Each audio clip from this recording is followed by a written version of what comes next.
O Brasil historicamente é um país que se alinhou de maneira rápida à ordem do modelo econômico ocidental. Nunca houve um embate arriscado entre o nosso país e as grandes potenciais mundiais. As duas grandes guerras que moveram o mundo foram pautadas sobre os interesses econômicos das nações. A Primeira Guerra se deu principalmente pela disputa dos territórios africanos. A segunda foi movida pelo interesse de expansão territorial alemão, assim como o fechamento do mercado de países estratégicos, como a Itália e a própria Alemanha, que instauraram regimes totalitários. A Guerra Fria, por sua vez, foi a polarização do planeta entre capitalistas e comunistas. Qual foi o posicionamento do Brasil durante esses conflitos? Retrospecto: o Brasil, durante a Primeira Guerra, declarou guerra à Alemanha, mas não chegou a enviar soldados para o campo de batalha. Na segunda, a participação brasileira no cenário de guerra foi tímido. Cerca de 25.000 soldados foram enviados para lutar ao lado dos aliados, mas o território brasileiro permaneceu intacto. Durante a Guerra Fria, o governo de Jango ousou uma aproximação com a União Soviética, com a implantação de políticas públicas socialistas. Não foi necessário um conflito armado contra o bloco capitalista. Os militares tomaram o poder com a ajuda da inteligência americana, e assim se instalava um longo período de ditadura no Brasil. Podemos considerar a Guerra do Paraguai como o maior conflito armado em que o Brasil já esteve inserido. Houve invasão do território brasileiro pelo Mato Grosso do Sul, e a vitória da Tríplice Aliança, Brasil, Argentina e Uruguai, esmagadora sobre o Paraguai.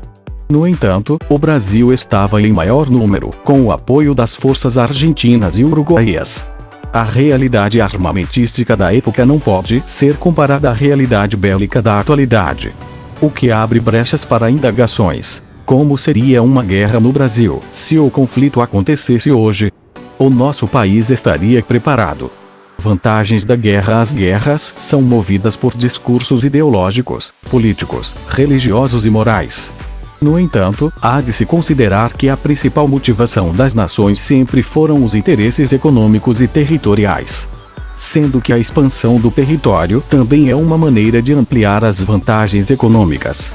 Os Estados Unidos só se tornou a grande potencial mundial após a vitória dos aliados na Segunda Guerra Mundial. Como o conflito aconteceu na Europa e no Japão, os Estados Unidos quase não sofreu danos físicos em seu território, com exceção de Pearl Harbor. Isto foi fundamental para que o país americano pudesse lucrar sobre as misérias europeias. No período, a Europa estava destruída, carecia de produção, itens de necessidade básica e investimentos em infraestrutura. Como os Estados Unidos reagiu? Realizou empréstimos, endividou grande parte das potências europeias e consolidou com conforto a indústria bélica americana, que assustou e intimidou o mundo com a explosão da bomba nuclear. Estava assim consolidada uma grande potência. Interesses econômicos: hoje se sabe que a motivação americana ao invadir o território iraquiano não foi instigado pelo perigo que Saddam Hussein representava para o mundo. Muito menos pelo arsenal de armas químicas que possuía o Iraque, e ameaçavam a paz mundial, o qual nunca ficou comprovado. É de conhecimento geopolítico e histórico que as invasões norte-americanas em territórios árabes foram motivados tão somente pelo domínio e controle de países capazes de suprir a necessidade de petróleo americana, que depende desse motor sempre abastecido. Nenhum país entra em um conflito armado sem estipular projeções do que poderá perder. Em contrapartida, o grande questionamento é sempre os benefícios que cada nação poderá obter com uma guerra hipotética. No Brasil, para imaginarmos uma possível invasão ao território brasileiro, devemos nos questionar o que poderia motivar o interesse de outro país para atacar o nosso. Quais seriam os interesses estrangeiros sobre nossas riquezas? Especialistas argumentam que, assim como o petróleo é o ouro do momento, amanhã a água é que será a verdadeira moeda de troca entre as nações.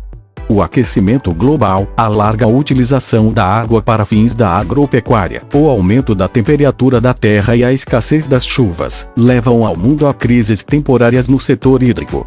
Cientistas acreditam que em pouco tempo essa crise será perene e a grande motivação de conflitos entre os países. Segundo matéria veiculada pelo portal UOL, o relatório do Serviço de Inteligência americana foi encomendado pela secretária de Estado na época, Hillary Clinton. Nele se evidenciou que a partir do ano de 2022, as secas, alagamentos e a carência de água potável aumentarão a possibilidade de um recurso ser usado como uma arma de guerra ou um instrumento para terroristas. O Brasil é uma grande potência hídrica, detentora de 11% de toda a água potável no mundo. Diante desse cenário, é necessário questionar o que impediria as grandes potências mundiais de invadirem nosso país para controlar nosso maior patrimônio? Tudo por enquanto é meramente especulativo, mas em cenários de guerra, tudo é possível e imprevisível. A resposta brasileira, dado um cenário plausível para a ameaça externa ao nosso território, devemos prosseguir com os questionamentos. Quais seriam as reais possibilidades de resposta das Forças Armadas brasileiras diante de uma invasão territorial? O nosso país estaria preparado para a magnitude de uma guerra? A população estaria protegida? Segundo reportagem veiculada pelo portal G1, a resposta para esse indagamento não é nada animadora. A realidade é que o Exército, sendo o maior efetivo entre as três forças, Marinha, Aeronáutica e Exército, está sucateada desde 2012.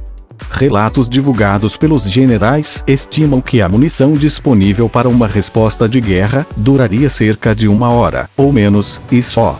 A quantidade de munição que temos sempre foi a mínima. Ela quase não existe, principalmente para pistolas e fuzis.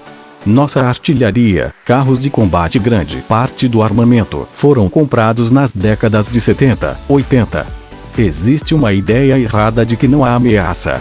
Mas se ela surgir, não vai dar tempo de atingir a capacidade para reagir. Esclarece o general Carlos Alberto Pinto Silva, ex-chefe do Comando de Operações Terrestres, COTER, para o G1. Não estamos preparados. Nenhuma nação pode abrir mão de ter um exército forte, que se prepara intensivamente para algo que espera que nunca ocorra.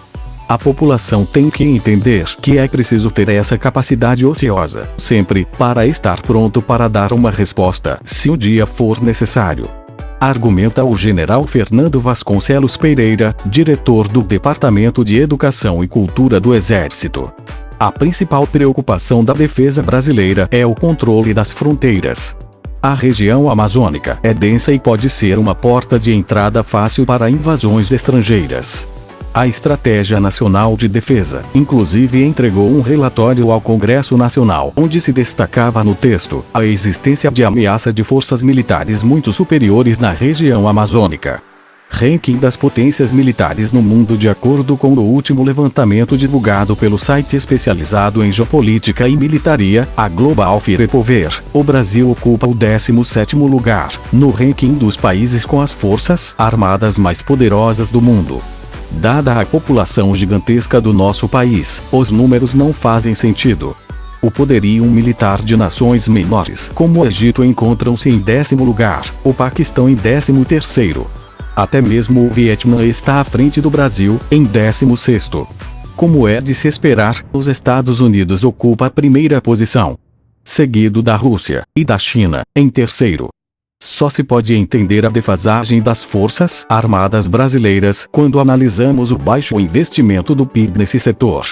Além disso, o brasileiro que vivenciou a ditadura no país acredita que outros setores, como educação e saúde, devem ser favorecidos. O que faz com que a classe política mantenha o investimento nessas áreas, em detrimento do setor de defesa e ataque do país. Questão venezuelana. Outro fator a ser levado em consideração é a questão da Venezuela.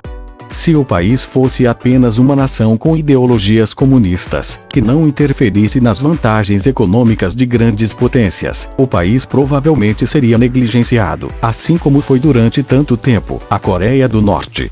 O problema é que a Venezuela é uma região estratégica, rica em petróleo e um dos principais fornecedores de combustível do mundo.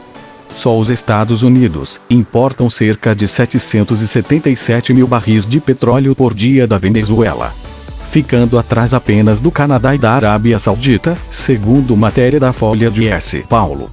A questão é sensível, de fato. O regime de Maduro sabe que tem a faca e o queijo na mão.